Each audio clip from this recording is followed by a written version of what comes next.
Good morning students. हम लोग पहली क्लास में मेंडल के डिसऑर्डर्स, मेंडेलियन डिसऑर्डर्स की बात कर रहे थे।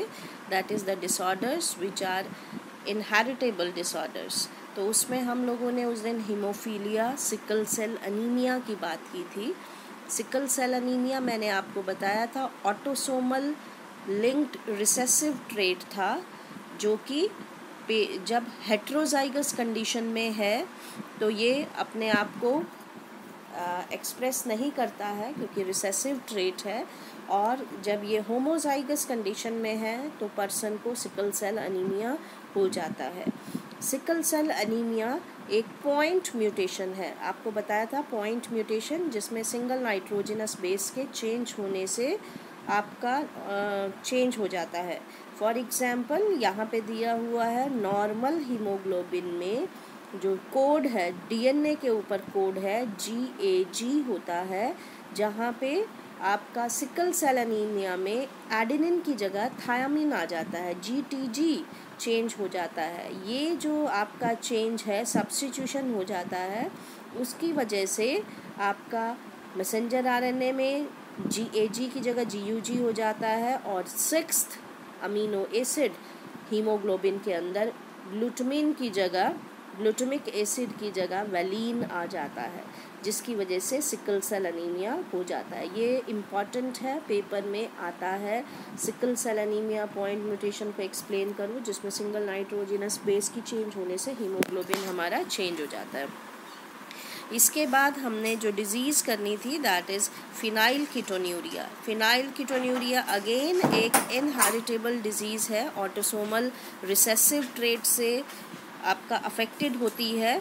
मेटाबॉलिक एरर है, मेटाबॉलिज्म अफेक्ट हो जाता है। इसमें जीन में म्यूटेशन होगी, जिसकी वजह से एंजाइम नहीं बनेगा, वो एंजाइम जो अमीनो एसिड फिनाइल एलानिन को टायरोसिन में कन्वर्ट करता है। इसकी वजह से phenyl alanine amino acid convert होना शुरू हो एक्यूमुलेट होना शुरू हो जाता है, और it get converted into phenyl pyruvic acid, और उसके डेरिवेटिव्स में कन्वर्ट हो जाता है, और ये फिनाइल पायरुविक एसिड ये हमारी ब्रेन में एक्यूमुलेट हो जाता है, रिजल्ट करता है मेंटल रिटार्डेडनेस में, और इसके अलावा ये यूरिन के थ्रू पास आउट होता है, एब्जॉर्ब नहीं कर पाती किडनी हमारी, और यूरिन के थ्रू पास आउट होता है फिनाइल एलानिन। इसका सिम्टम क्या है कि ये लोग जब यूरिन करते हैं तो ब्लैक यूरिन में कन्वर्ट हो जाता है 5-10 मिनट के बाद। तो ये आपका जो मेटाबॉलिक डिसऑर्डर है phenyl ketonuria, again it is a autosomal recessive trait. हमेशा होमोजाइगस होगा तभी अपने आप को एक्सप्रेस करेगा, हेट्रोजाइगस कंडीशन में अपने आप को एक्सप्रेस नहीं करेगा। नेक्स्ट डिसऑर्डर जो हम लोगों ने बात करना है दैट इज़ थैलेसीमिया। थैलेसीमिया एक ऑटोसोमल लिंक्ड रिसेसिव ट्रेट है, मींस इसके जीन सेक्स क्रोमोसोम पे नहीं प्रेजेंट होते, और इसमें जो पेशेंट है इनमें जो है आपका जीन अगेन, क्योंकि ये रिसेसिव जीन की वजह से है, तो हेट्रोजाइगस कंडीशन में पेरेंट्स जो होंगे वो कैरियर होंगे, सिर्फ उनमें ये डिज़ीज़ नहीं होगी। लेकिन बच्चों में अगर ये होमोजाइगस कंडीशन में होगा तो ये बच्चों को अफेक्ट होगा। होमोजाइगस रिसेसिव जो है वो उसमें डिज़ीज़ के सिम्टम प्रोड्यूस करता है। ये जो डिफेक्ट है ये म्यूटेशंस की वजह से या डिलीशंस की वजह से हो सकता है, जिसकी वजह से हीमोग्लोबिन जो ग्लोबिन चेन है, अल्फ़ा और बीटा चेन हीमोग्लोबिन में वो नहीं बन पाती, जिसकी वजह से आपका हीमोग्लोबिन एबनॉर्मल हो जाता है, अनीमिया हो जाता है, स्वीयर अनीमिया। और थैलेसीमिया के पेशेंट्स को बार बार ब्लड ट्रांसफ्यूजन करना पड़ता है, इनका हीमोग्लोबिन बहुत कम होता है, अनीमिया स्वीयर अनीमिया होता है। थैलेसीमिया को हम 2 टाइप में डिवाइड करते हैं, जो है सबसे पहले अल्फ़ा थैलेसीमिया, जिसमें कि अल्फ़ा ग्लोबिन चेन अफेक्ट होती है प्रोड्यूस होने में, और बीटा थैलेसीमिया जिसमें बीटा चेन ग्लोबुलिन में अफेक्ट होती है। आपको पता होना चाहिए हीमोग्लोबिन में हमारे पास 2 अल्फ़ा और 2 बीटा चेन्स प्रेजेंट होती हैं, तो अल्फ़ा थैलेसीमिया में अल्फ़ा ग्लोबिन अफेक्ट होता है, और बीटा में बीटा थैलेसीमिया अफेक्ट होता है। अल्फ़ा थैलेसीमिया जो है that is controlled by 2 closely linked gene, 2 genes हैं जो कि लिंक हैं लिंक जीन है HbA1 और HbA2 जो कि 16th क्रोमोसोम के ऊपर प्रेजेंट होते हैं, जिनमें या म्यूटेशन हो जाती है या डिलीशन हो जाती है, जिसकी वजह से ये आपका डिजीज़ होती है। तो 2 जीन्स हैं, मतलब 4 टोटल एलील्स होंगे जो इसके लिए रिस्पॉन्सिबल होंगे। The more genes affected, the less alpha globin molecule produced. Yes, this is a important thing कि 4 जीन है HbA1 इसके 2 एलील्स होंगे, HbA2 इसके 2 एलील्स होंगे, और अगर 4 एलील्स में से अगर एक एलील म्यूटेटेड है तो थोड़ी बहुत डिजीज़ होगी, 2 एलील म्यूटेटेड है तो थोड़ा और, 3 तो और, 4 तो और। तो एडिटिव इफेक्ट है। पॉलीजेनिक इनहेरिटेंस हमने किया था, पॉलीजेनिक इनहेरिटेंस में जितने जीन्स कंट्रीब्यूट एडिट होंगे, ऐड करते हैं, उतना इफेक्ट इंक्रीज होता रहता है। जो बीटा थैलेसीमिया है ये एक सिंगल जीन HBB की वजह से होता है, जो कि 11th क्रोमोसोम के ऊपर प्रेजेंट होता है, जिसमें म्यूटेशन होने की वजह से ये डिजीज़ हो जाती है। नाउ ये थैलेसीमिया सिकल सेल एनीमिया से डिफ़र करती है, क्योंकि एनीमिया सिकल सेल एनीमिया इसमें हमारी थैलेसीमिया में ग्लोबिन मॉलिक्यूल प्रोड्यूस नहीं होते हैं, और जिसकी वजह से आपका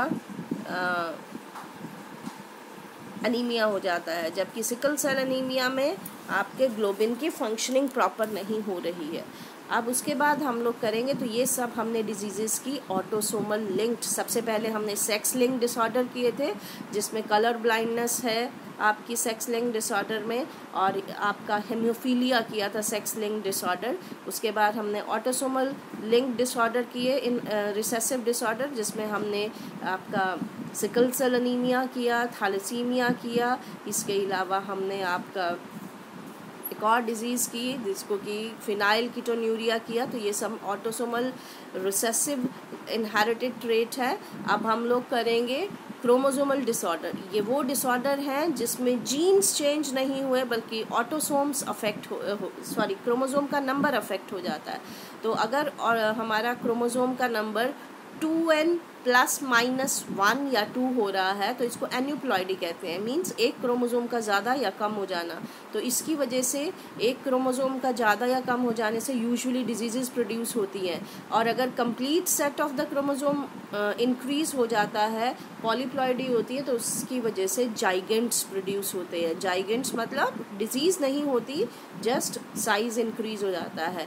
तो हम लोग यहाँ पे डिजीज़ेस करेंगे which are due to aneuploidy. Aneuploidy means एक क्रोमोसोम या 2 क्रोमोसोम का ज़्यादा या कम हो जाने की वजह से। तो इसमें क्रोमोसोम, फॉर एग्जांपल अगर ह्यूमन बीइंग के अंदर वी हैव 46 क्रोमोसोम, तो एन्यूप्लॉइडी के अंदर आपका जो क्रोमोसोम नंबर है 46 -1 या 46 +1 हो सकता है, या 46 +2 या 46 -2 हो सकता है।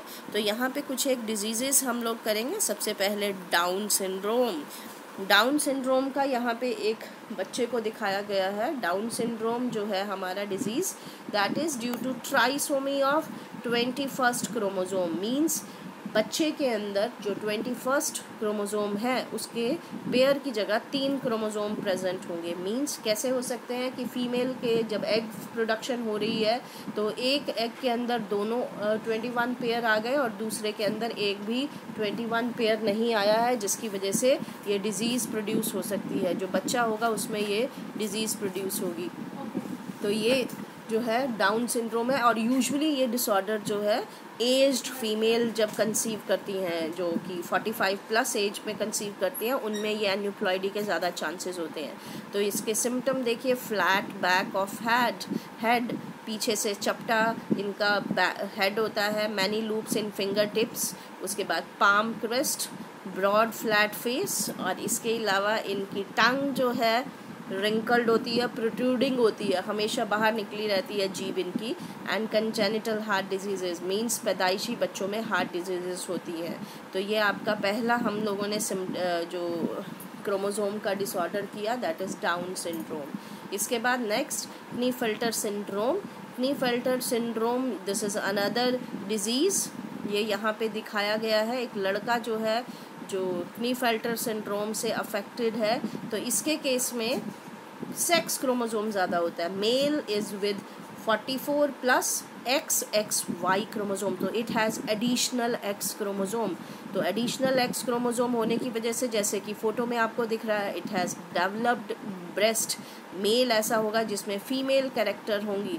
फ़ीमेल कैरेक्टर्स जैसे आपका क्या कह सकते हैं, इसको जो है, इसमें जो मेल होगा, इनकी फरोड टंग होगी, पार्शली ओपन माउथ होगा, सॉरी इसमें जो है फेमिनाइन कैरेक्टर होंगे मेल के अंदर, और इसको गायनेकोमेस्टिया भी कहते हैं।